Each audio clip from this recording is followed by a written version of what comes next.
There were a lot of fucking idiots that say a lot of stupid fucking shit, but then you know how it is. But Chris Balatin, who's a who's a preacher, prophesied to all who would listen that the Invisible Ferryman had told him that Pumpkin Tits would win re-election, but obviously not the case because the Pumpkin Tits, also known as Donald Trump, ended up losing, which was a good thing. As a senior associate minister at California's 11,000 member Bethel Church, a swarm of eager believers received the pastor's prophecy as the Invisible Ferryman's unshakable will, which it really wasn't. This is not about politics. Actually, it is. I'm so sorry if it feels that way. I know how it could. Everyone in the front row knows. It's not about politics. Yes, it is. If the Invisible Ferryman gave me the word about President Obama, I would stand here and give it and have done so before. But this decree that the Lord is going to step in sovereignly, he's going to bring it to a close, and it's going to be ugly, but it's going to be the Lord. The Invisible Ferryman, Bill Lawton, said in November of 2019, as Trump faced his impeachment trial. And I believe that the Invisible Ferryman is going to give him another term, which never happened, but I believe it because the Lord wants it. No, he doesn't. And because the Invisible Ferryman does not want it, he went on explaining that I am commissioned by God to do this today. Yeah, I doubt that. Um, Volotin was far from the only Christian leader claiming before the election that the Almighty had rigged the outcome. Yeah, like whatever. J. Gordon Melton, religion professor at Baylor University and compiler of the respected Encyclopedia of American Religions, counted at least 40 influential Christian prophets who foretold who foretold a Trump triumph. It's a good thing I didn't happen that way, but these prominent figures were joined by a cottage industry of lesser known voices whose online declarations about Trump's impending triumph were viewed and shared millions of times. In the Christian tradition, prophets are something like God's carrier pigeons. They receive messages directly from the divine. Yeah, I doubt that. And then are tasked with relaying those messages to the world without alteration. The Bible is stacked with stories of revered prophets such as Elijah, Isaiah, and Jeremiah, who risked life and limb to deliver holy writ to the Invisible Ferryman's people, and there's a label for those who wrongly predict the future in the Invisible Ferryman's name, also called false prophets. In the Bible, um, there's a simple one strike and you're out test for sorting out the counterfeits. You may say to yourself, "How can we know when a message has not been spoken by the Invisible Ferryman? If what a prophet proclaims in the name of the Lord does not take place or come true, that is a message that the Lord has not spoken." The Invisible Ferryman, as we like to call him, but that's an unforgiving standard. But I didn't make the rules on this, which allow for no mulligans, no gimmies, and no grace period, and no excuses, no wiggle room, and no appeals process. If a single prediction failed to come true, the one who spoke it was a fraud. The bar was set high to protect the Invisible Ferryman's people against abusive religious leaders. As archaic as it may sound to the non-religious ear, there are many Christians in the 21st century America who believe in prophetic gifts, and a good number of false prophets delivering the Invisible Ferryman's word to them. Pentecostalism, of which the prophetic movement is a part, is one of the fastest growing streams of Christianity in the world. Its leaders include mega church pastors, syndicated radio hosts, denominational heads, college presidents, televangelists, popular authors, Instagram influencers, and during the last 4 years, spiritual advisors to the President of the United States themselves. The most popular prophets in America effortlessly fill professional sports arenas, appear atop the New York Times bestsellers list, and have millions of their mailing lists. Many are also politically outspoken, which means that they can potentially influence election outcomes. But many Americans first became aware of the existence of Christian prophets in the wake of the 2016 election, when most were left slack-jawed by Trump's surprise victory. But a handful of Christians claimed that the Invisible Ferryman had told them it would happen. Yeah, I doubt that. And these prophets weren't exactly playing the odds. Every respectable poll forecasted that Trump would get trounced in the general election by Hillary. But when prophet Jorge Parrott predicted a Trump victory in 2016, for example, the New York Times was giving the Republican candidate only 11% chance of winning. But news of these prophets' predictions spread quickly. Mark Taylor, a retired firefighter from Florida, famously predicted a Trump squad in C 5 years prior. In April of 2011, he claimed that he saw Trump being interviewed on television and heard the Invisible Fairy Man say, "You're hearing the voice of the next president." Yeah, I doubt that.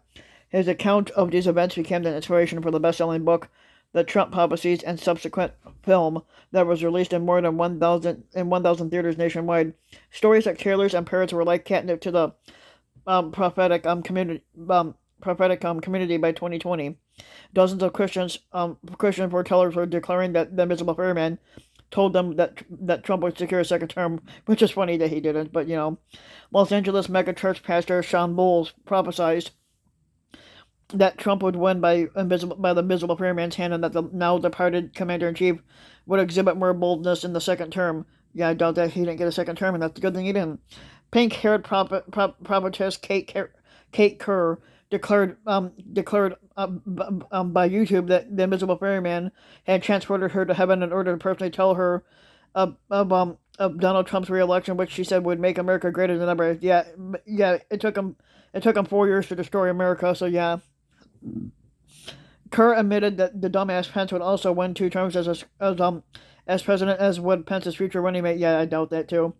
98-year-old televangelist and Christianity's crazy uncle Pat Robertson predictably snagged a piece of the prophetic action too. He declared in October that the Invisible Fairy Man told him without question that Trump was going to win the election, which he didn't. And Robertson added that there would be assassination attempts in Trump's second term, and that the apocalypse would follow him in the form of an asteroid smashing into Earth. In the days following the 2020 election, it became clear, even to many of his closest allies, that Trump had indeed lost, which was good. A couple of prophets acted swiftly. On November 7th, for example, Peloton became the first to issue a mea culpa. Mea culpa, I don't know what the hell that means in reference, telling his nearly 250,000 Instagram followers in an apology. I take full responsibility for being wrong, and there is no excuse for it. Yeah, there is an excuse for it. You lied your ass off. He added, I think it doesn't make me a false prophet. Yeah, it does.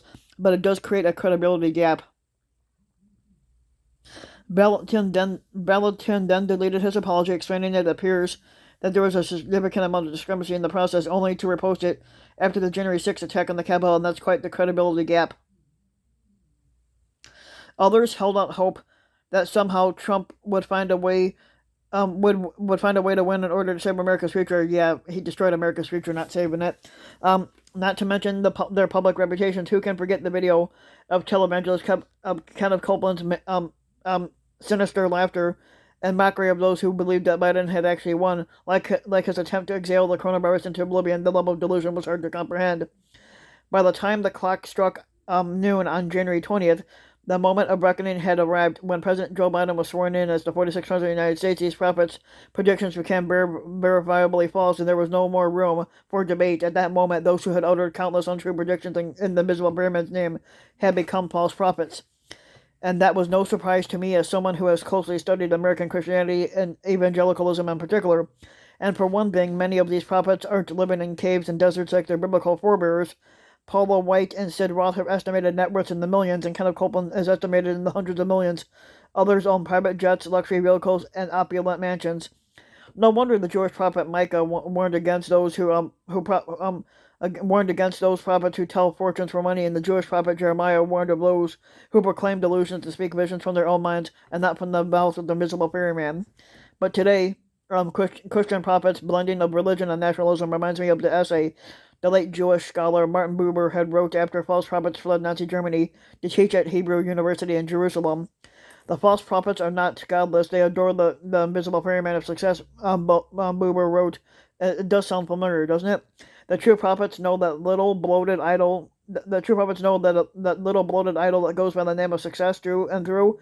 Buber continued, so that when true prophets address the people, they are usually unsuccessful.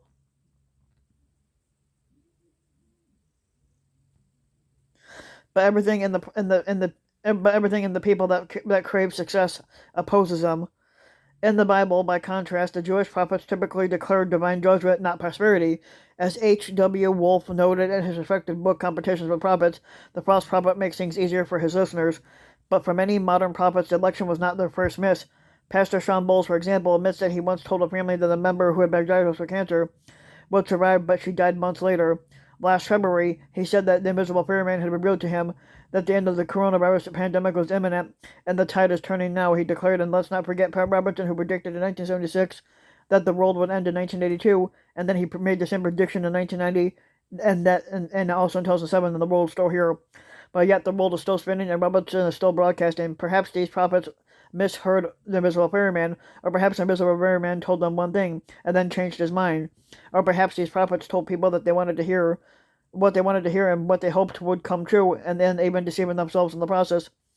As Michael Brown, a leader in the prophetic movement since the 1990s, told Julia Deween in the Religion Unplugged, I believe many leaders looked at Trump as some kind of political messiah who would fight our battles, give the church back its voice, and on, but it didn't. And it all blended together, and we sometimes prophesy what we desire. And today's Christian prophets who've been able to miss and miss again without losing their power platforms or money-making ministries have every reason to keep hearing what's in their material interest.